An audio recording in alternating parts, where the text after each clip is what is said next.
تو ایجوکیشن کو اگر آپ آسان طریقے سے سمجھنا چاہیں تو اس کو 3 حصوں میں آپ تقسیم کر سکتے ہیں.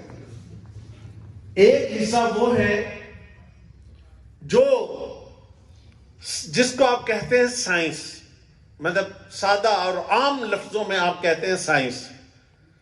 اور دوسرا حصہ وہ ہے کہ جس کو آپ آرٹس کہہ دیتے ہیں.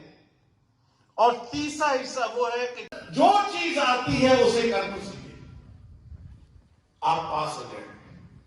لیکن اگر آپ نے ٹیچر کی، اکیڈمی کی، کسی کی بات کو ذہن میں لا کر اس کو کیا، یعنی جس کو کہتے ہیں سبجیکٹو انپٹ اگر آپ نے دی، تو یاد رکھیے کہ جو سامنے بیٹھا بندہ ہے وہ اسی وقت پہچان لے گا آپ کو کہ آپ کون ہیں. اور یہ کوئی بڑا مشکل، ہاتھوں کا کام فکس کیا تو اس کی پوری باڈی کا کوئی کام اللہ نے فکس نہیں کیا. اللہ کی تخلیق اور اس کریٹر کو اور اس انجینئر کو آپ اتنا ہلکا سمجھتے ہیں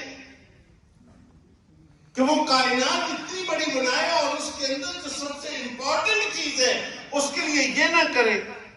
آپ یہ بات کیوں نہیں سمجھتے کہ کسی کو موٹا بنایا، کسی کو پتلا بنایا، کسی کو بڑا بنایا، کسی کو چھوٹا بنایا تو کسی مقصد کے